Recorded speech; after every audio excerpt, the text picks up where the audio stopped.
Sekarang kita kembali lagi diperlihatkan dengan Xiao Yan yang pada saat ini sudah resmi menjadi reinkarnasi dari Dewa Jahat.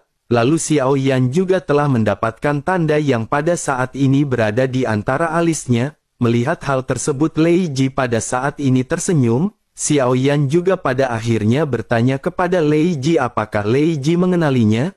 Lei Ji pun menganggukkan kepalanya dan berkata tentu saja dirinya mengenalinya. Bagaimanapun dirinya pernah menjadi bawahannya dan dirinya pada saat ini ingin bertanya apakah Xiao Feng benar-benar telah menjadi reinkarnasi dari Dewa Jahat. Mendengar hal tersebut, Xiao Yan pada saat ini mengetahui bahwa Lei Ji pasti memiliki perasaan yang berbeda terhadap Dewa Jahat. Hal itu bisa dilihat oleh Xiao Yan karena seringnya Lei Ji berganti pakaian tanpa ragu-ragu. Lei Ji benar-benar berniat untuk menarik perhatian dari Xiao Yan. Xiao Yan pada akhirnya berkata bagaimana jika dirinya dan bagaimana jika tidak. Xiao Yan juga tidak akan pernah menikah lagi di dalam hidupnya ini. Mata Lei Ji tiba-tiba menjadi terlihat sangat kesepian. Mendengar apa yang dikatakan oleh Xiao Yan, Lei Ji berpikir bahwa apa yang dikatakan oleh Xiao Yan ini sungguh sangat menyakitkan. Lei Ji pada akhirnya berkata bahwa apa yang Xiao Yan katakan ini benar-benar sangat menyakitkan. Sementara itu Xiao Yan pada saat ini segera menjelaskan semuanya secara langsung. Xiao Yan berkata bahwa Xiao Yan bukanlah reinkarnasi dari Dewa Jahat, namun tanda ini memang berasal dari pelatihan kultivasi Xiao Yan. Mendengar hal tersebut, Lei Ji pada saat ini hanya menganggukkan kepalanya. Sementara itu Xiao Yan pada saat ini benar-benar tidak memiliki waktu untuk membuat seorang wanita bahagia di sampingnya. Xiao Yan benar-benar harus menjalani misinya dengan sangat baik. Xiao Yan pada akhirnya berdiri perlahan dan pada saat ini segera sedikit merenung. Xiao Yan berpikir bahwa teknik pembentukan kehidupan telah diintegrasikan ke dalam kesadaran Xiao Yan. Hanya dengan gerakan pikirannya saja Xiao Yan akan bisa bergabung dengan klon dewa asli. Pada akhirnya pemikiran Xiao Yan pun seketika bergerak. Bersamaan dengan hal tersebut, klon dewa asli pada saat ini segera muncul di belakang Xiao Yan. Pada akhirnya bersamaan dengan hal tersebut, sosok dari dewa asli sebenarnya menjadi semakin ilusi hingga pada akhirnya bergabung dengan tubuh Xiao Yan. Dua sosok pada saat ini benar-benar bergabung menjadi satu dan melihat hal ini baik Lei Ji dan tahanan spiritual benar-benar melotot dipenuhi keterkejutan. Tubuh Xiao Yan pada saat ini tiba-tiba bersinar dengan cahaya emas yang menyilaukan. Penampilan Xiao Yan sedikit berubah dengan rambut yang telah mencapai pinggang. Rambut Xiao Yan juga terlihat keemasan dan meskipun matanya pada saat ini masih berwarna hitam, ada dua lingkaran emas yang pada saat ini terletak di tengah mata Xiao Yan. Xiao Yan pun menarik nafas panjang sebelum akhirnya mengangkat tangan dan meninju udara. Ledakan pada saat ini seketika terjadi dengan seluruh kehampaan yang hancur seperti cermin. Kehampaan ini runtuh dengan cepat dan banyak orang yang berada di sekitar pada saat ini benar-benar ketakutan. Mereka semua segera bangkit dan melarikan diri karena merasakan ancaman di sekitar. Sementara itu Xiao Yan pada saat ini segera memandang ke arah tangannya dan berkata bahwa ini adalah kekuatan yang sangat kuat. 80% kekuatan ini berasal dari klon dewa asli. Namun ketika digabungkan dengan tubuh asli Xiao Yan juga sepertinya bisa merasakan adanya peningkatan. Dengan penambahan kekuatan Xiao Yan tentu saja kekuatan dari klon dewa asli benar-benar bertambah. Namun tidak lama setelah itu tubuh Xiao Yan segera terpisah dari tubuh klon dewa asli. Di saat yang sama tanda merah marun di alis Xiao Yan juga pada saat ini menjadi semakin redup. Xiao Yan pada akhirnya mengusap tanda tersebut dan berkata bahwa kekuatan yang ditampilkannya benar-benar sangat kuat.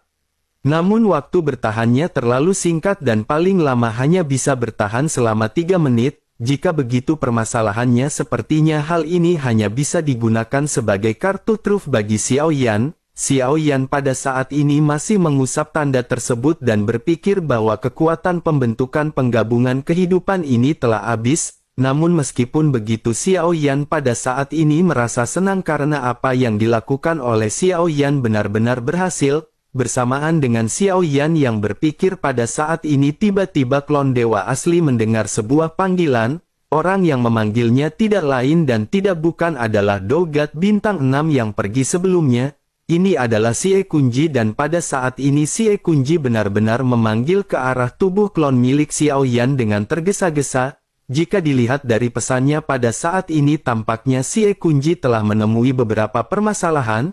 Xiao Yan pada akhirnya menganggukkan kepalanya dan berkata kepada semuanya bahwa mereka pada saat ini harus segera pergi. Orang ini sangat berguna dan dirinya tidak bisa mokat dan mereka pada saat ini harus menyelamatkannya. Tanpa banyak basa-basi lagi pada akhirnya sosok Xiao Yan segera melesat bersama dengan yang lainnya. Tahanan spiritual juga pada saat ini mengendalikan formasi penganugerahan dewa tingkat surga sehingga peta langit berbintang seketika muncul. Mereka bisa menggunakan kekuatan dari formasi dan mereka bisa melihat posisi dari Sie Kunji. Melihat peta langit berbintang yang dikeluarkan oleh tahanan spiritual Xiao Yan pada saat ini segera menemukan titik dari Sie Kunji, Xiao Yan pun bergumam bahwa orang ini memang memiliki beberapa trik, dirinya benar-benar telah bergerak sejauh ini dalam waktu yang sangat singkat, setidaknya diperlukan waktu 20 tahun untuk seseorang bisa mencapai tempat tersebut dengan terbang sendirian. Sementara itu pada saat yang bersamaan jauh di tempat tersembunyi para dewa aliran sumber energi pada saat ini dapat dirasakan dengan jelas di tempat ini, Sie Kunji pada saat ini terlihat tampak pucat dengan lebih dari belasan orang yang berada di sampingnya, namun ketika mengangkat kepalanya pada saat ini ada hampir ribuan sosok yang mengelilinginya. Sosok-sosok ini dipimpin oleh sesosok yang tidak asing lagi karena sosok tersebut adalah Jiran. Sosok ini adalah sosok yang sebelumnya dihantam oleh Xiao Yan hingga dirinya ketakutan.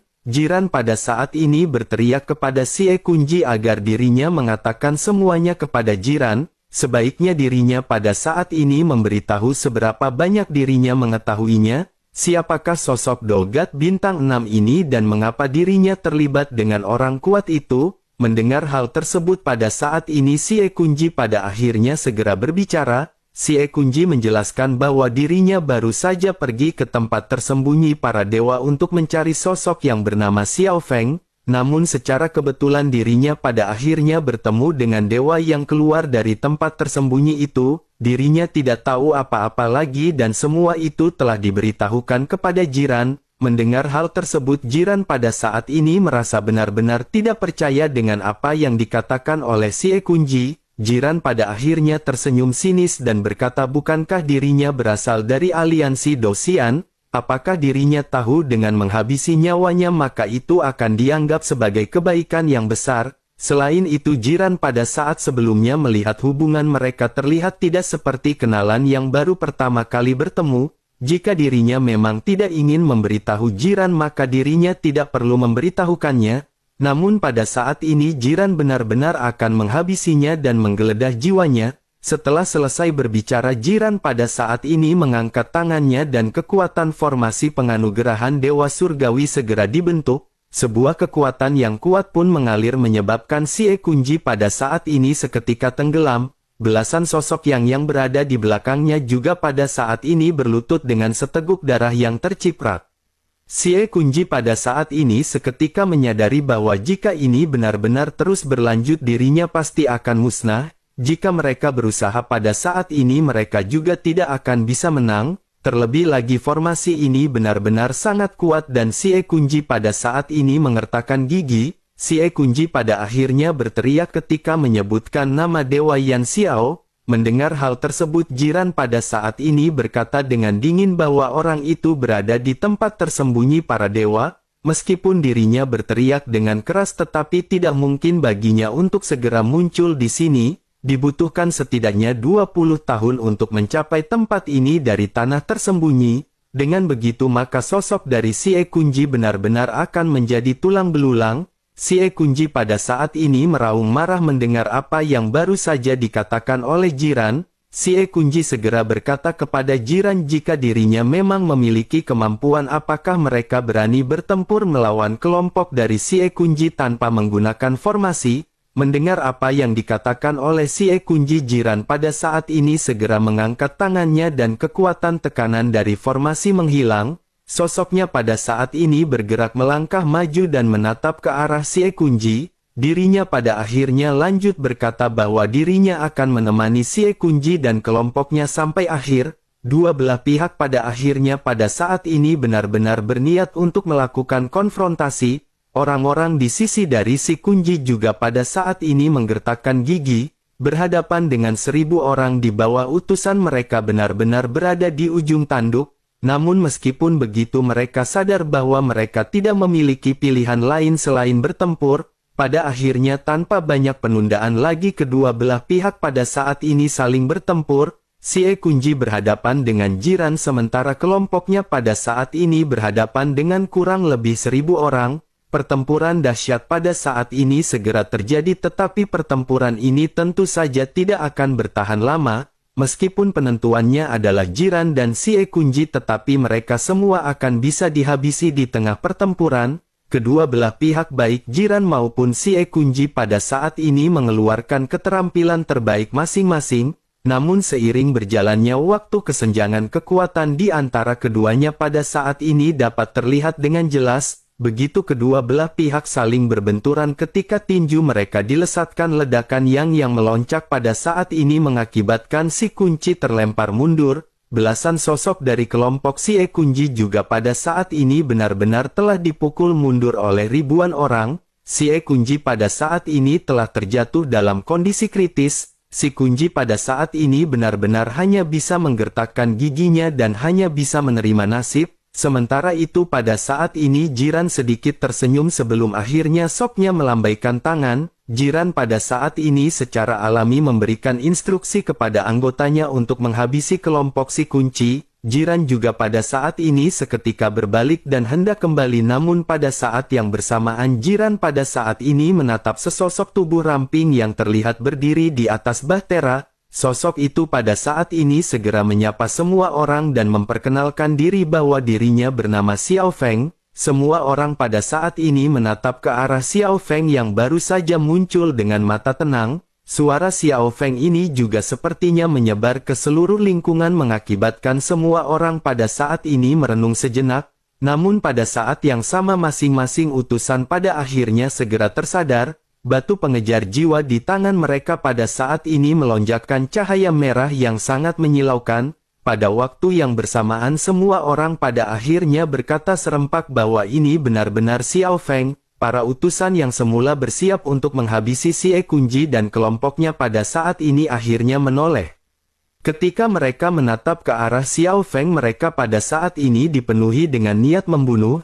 Cahaya merah yang terpancar dari mutiara pengejar jiwa ini benar-benar telah membuktikan identitas dari Xiao Feng. Setelah jeda singkat Jiran juga yang awalnya menunjukkan ketakutan ekspresinya berubah menjadi kejutan hingga akhirnya digantikan oleh niat membunuh. Jiran pada saat ini akhirnya segera berkata dengan dingin hal ini sungguh mengejutkan karena Xiao Feng masih hidup. Jiran pada saat ini sebenarnya sedikit bingung dan merenung di dalam hatinya. Dirinya bertanya-tanya mengapa Xiao Feng bisa muncul di sini. Mungkinkah Xiao Feng diam-diam masuk ke dalam bahtera ketika mereka pergi ke tempat tersembunyi para dewa? Namun jika demikian mengapa mutiara pengejar jiwa tidak bisa merasakan keberadaan Xiao Feng dan baru sekarang bereaksi? Mungkinkah Xiao Feng baru saja sampai di tempat ini yang mengakibatkan mutiara pengejar jiwa baru bereaksi? Jiran pada saat ini memiliki kebingungan di dalam hatinya. Tetapi meskipun begitu melihat orang yang diinginkan dan banyak dicari pada saat ini semangatnya seketika melonjak. Jiran pada akhirnya kembali menatap ke arah Xiao Yan dan berkata bahwa dirinya sudah menerobos ke Dogat Bintang 4. Xiao Feng benar-benar dapat menerobos di tempat hukuman dewa ini dan itu benar-benar amazing. Sementara itu di sisi lain sosok Xiao Yan pada saat ini tidak banyak berbicara dan masih tetap tersenyum. Xiao Yan pada saat ini melangkah maju mendekat ke arah Jiran. Semua pasang mata juga pada saat ini melihat apa yang dilakukan oleh Xiao Feng. Meskipun mereka pada saat ini memiliki niat membunuh yang kuat tetapi mereka semua tidak berani bertindak tanpa adanya perintah dari Jiran. Sementara itu Jiran pada saat ini menatap ke arah Xiao Feng yang terus-menerus mendekat ke arahnya. Namun sosok Xiao Feng pada saat ini segera melewati Jiran dan terus melangkah menuju ke arah si Kunji. Jiran juga pada saat ini sedikit terkejut hingga pada akhirnya sosok Jiran pada saat ini seketika berbalik. Namun begitu dirinya berbalik pada saat ini ada hembusan angin yang bertiup di belakangnya. Seluruh saraf Jiran pada saat ini menegang karena saat dirinya menoleh dirinya melihat sosok yang paling dirinya takuti pada saat ini muncul. Sosok Jiran pada akhirnya mundur dengan cepat dan tanpa ragu sedikit pun sosoknya seketika berlutut di udara. Sosoknya begitu ketakutan hingga pada saat ini dirinya benar-benar ingin menangis. Hal itu seketika mengejutkan hampir 1000 orang utusan yang pada saat ini melayang di udara. Namun ketika mereka melihat sosok yang ditakuti oleh Jiran mereka semua juga mengenalinya. Ini adalah Dewa Yan Xiao yang sudah terkenal yang datang dari tempat tersembunyi para dewa. Mereka pada saat ini juga benar-benar ketakutan dan tidak menyangka bahwa keberadaan yang menakutkan seperti ini akan muncul di tempat ini. Jiran yang pada saat ini dipenuhi dengan ketakutan pada akhirnya segera mulai berbicara dengan sedikit tergagap. Sosoknya bertanya mengapa Tuan Yan Xiao berada di tempat ini. Klon dewa asli pada saat ini tidak berbicara sementara Xiao Yan datang ke sisi dari Si Kunji. Xiao Yan mengeluarkan beberapa pil penyembuhan dan membagikannya kepada Si Kunji dan kelompoknya. Di tanah tandus ini pil penyembuhan benar-benar sangat langka terlebih lagi pil penyembuhan Xiao Yan ini sangat efektif. Si Kunji juga pada saat ini memandang ke arah Xiao Yan dan dirinya secara alami tahu bahwa ini adalah Xiao Yan. Di matanya pada saat ini dirinya menyadari bahwa Xiao Feng dan Yan Xiao ini keduanya memiliki hubungan yang sangat baik. Oleh karena itu setelah sedikit ragu-ragu sejenak pada saat ini Si Kunji segera menanggupkan tangannya dan mengucapkan terima kasih. Dirinya segera mengambil ramuan penyembuh dan langsung menelannya. Xiao Yan juga membagikan pil penyembuhan ini kepada rekan-rekan dari Si Kunji satu demi satu. Xiao Yan pun lanjut berkata dengan tenang agar semuanya segera menyembuhkan luka masing-masing. Mereka tidak perlu khawatir karena Xiao Feng akan melindungi semuanya. Selain itu bagaimanakah mereka ingin Xiao Feng menghabisi para orang ini?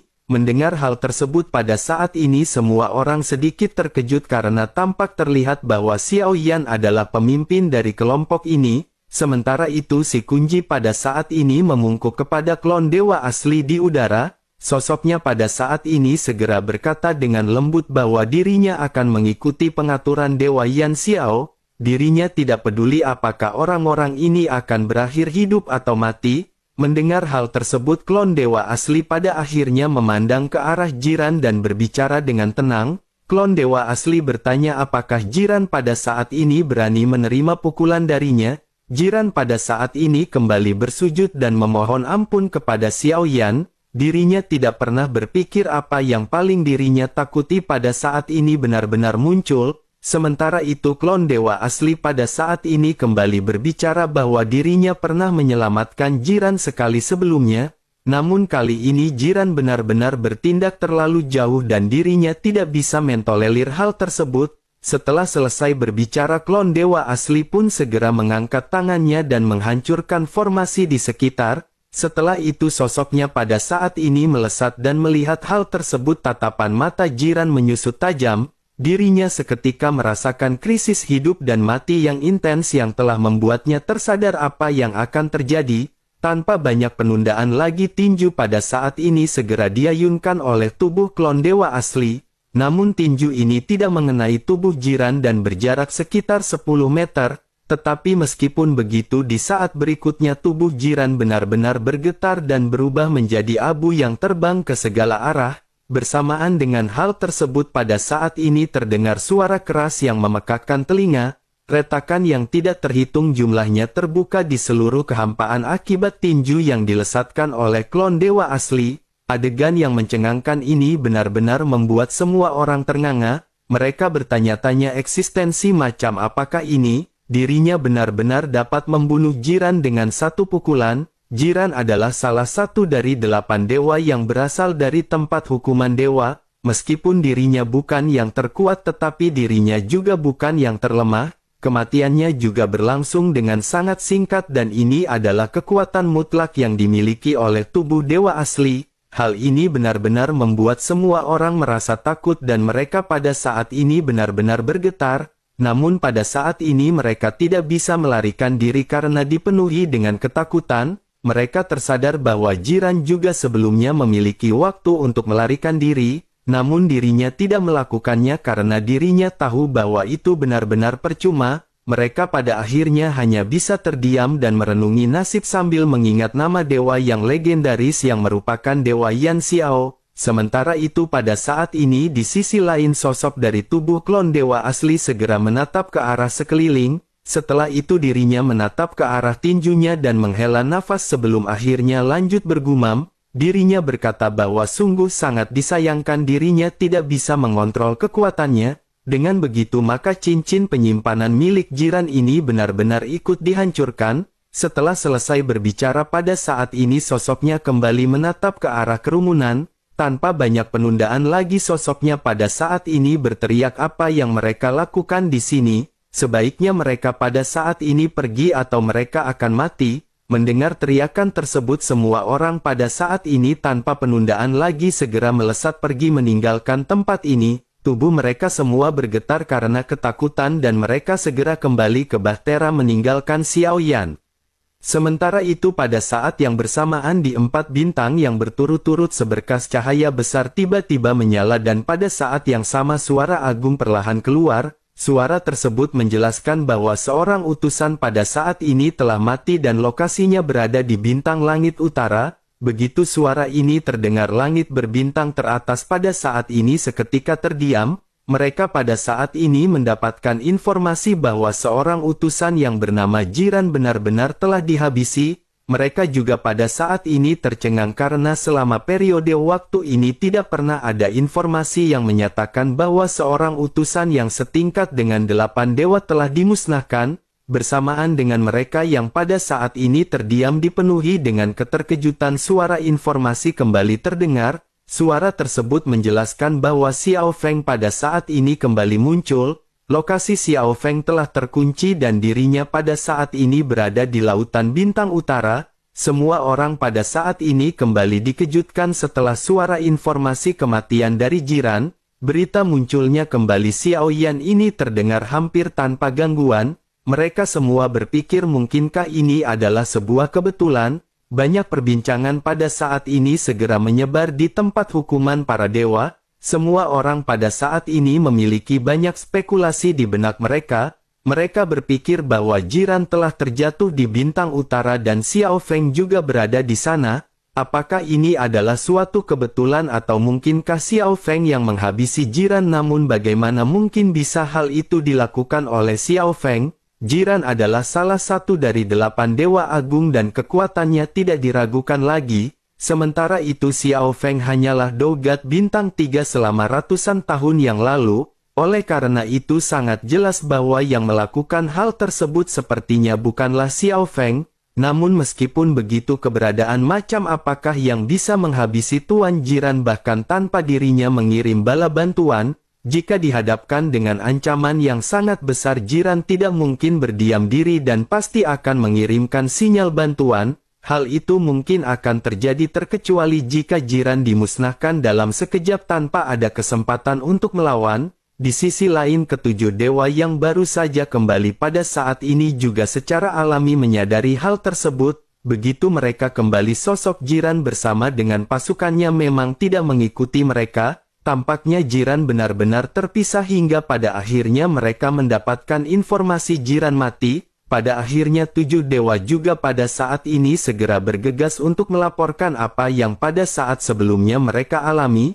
Ketujuh dewa pada saat ini menangkupkan tangannya ke arah pemimpin dari tempat hukuman dewa. Salah seorang di antara mereka segera berkata bahwa mereka akan melaporkan kejadian yang mereka alami. Seorang penjahat yang sangat kuat pada saat ini telah ditemukan, mereka tidak dapat mengalahkannya dan tidak memiliki pilihan lain selain mundur. Setelah mengirimkan informasi ini semua orang pada saat ini benar-benar bergetar karena mereka yakin mereka akan dihukum. Namun Li Zu pada saat ini segera sedikit menganggukkan kepalanya dan segera mulai lanjut bertanya. Li Zu bertanya apakah mereka tahu kekuatan macam apa yang dimiliki oleh orang ini. salah seorang di antara mereka segera berkata bahwa mereka sesungguhnya tidak mengetahuinya, namun saat orang ini bergerak dirinya memberikan mereka perasaan krisis kematian yang tidak bisa mereka lawan, dirinya benar-benar sangat kuat dan dirinya memiliki semacam kekuatan yang belum pernah dilihat oleh mereka sebelumnya.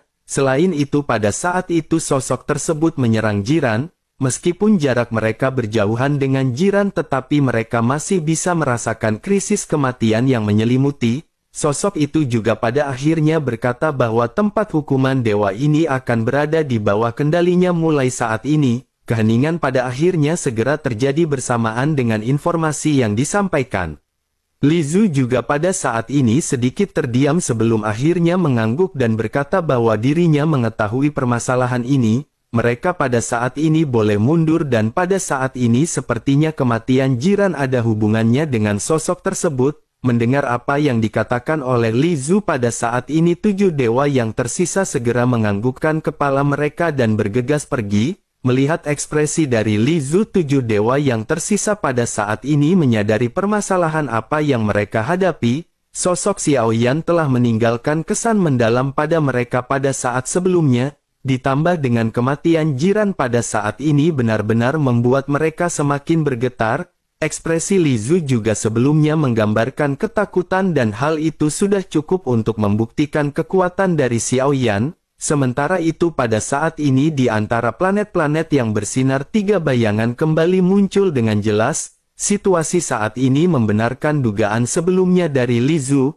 Li Zhu pada saat ini bertanya kepada 2 sosok lainnya bagaimana menurut mereka. Fang Yi pada saat ini berbicara dengan suara yang dalam bahwa dari 8 dewa 7 telah kembali dan masih hidup, namun mereka juga tidak mengkonfirmasi apa yang pada saat sebelumnya Li Zhu katakan. Dengan begitu dirinya juga yakin bahwa Jiran ini telah dihabisi oleh sosok tersebut.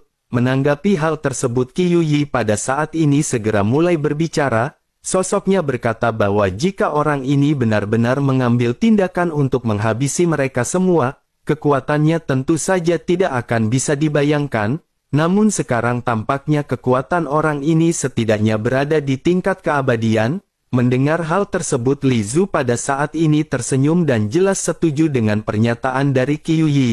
Sementara itu Fang Yi pada saat ini masih tetap merasa bahwa rencana mereka masih tidak pantas. Jika mereka tidak bisa mengkonfirmasinya dan rencana mereka gagal mereka pasti akan mati. Fang Yi pada akhirnya mengerutkan kening dan berkata meskipun dirinya merupakan seorang di tingkat keabadian, di tanah tandus seperti ini bagaimana mungkin dirinya bisa menjadi lawan dari pemimpin aliansi Dosian? Bukankah mereka tahu bahwa pemimpin aliansi Dosian ini mengendalikan sumber daya yang tidak terhitung jumlahnya? Mendengar hal tersebut Li Zhu pada saat ini sedikit mengerutkan kening sementara Qi Yuyi segera mulai berbicara dan tampak sedikit lebih rasional. Qi Yuyi segera berkata pada saat ini sebaiknya mereka tidak menarik kesimpulan apapun, tunggu sebentar dan mereka harus menguji dengan cermat kekuatan macam apa yang dimiliki oleh orang ini. Bagaimanapun jika kata-kata Li Zhu bisa menjadi kenyataan itu mungkin bukan sesuatu yang buruk dan mereka akan bisa pergi dari sini.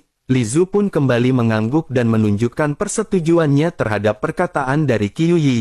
Melihat Li Zhu dan Qi Yuyi yang memiliki pendapat yang sama Fang Yi pada saat ini hanya bisa terdiam. Sosoknya tidak memiliki keberatan tetapi dirinya juga tidak setuju. Sementara itu Li Zhu pada akhirnya segera mulai membuka mulutnya. Li Zhu berkata bahwa dirinya akan menggunakan klon miliknya untuk mendekati orang tersebut, dengan begitu maka dirinya akan bisa mengetahui segalanya dan mereka tidak perlu khawatir.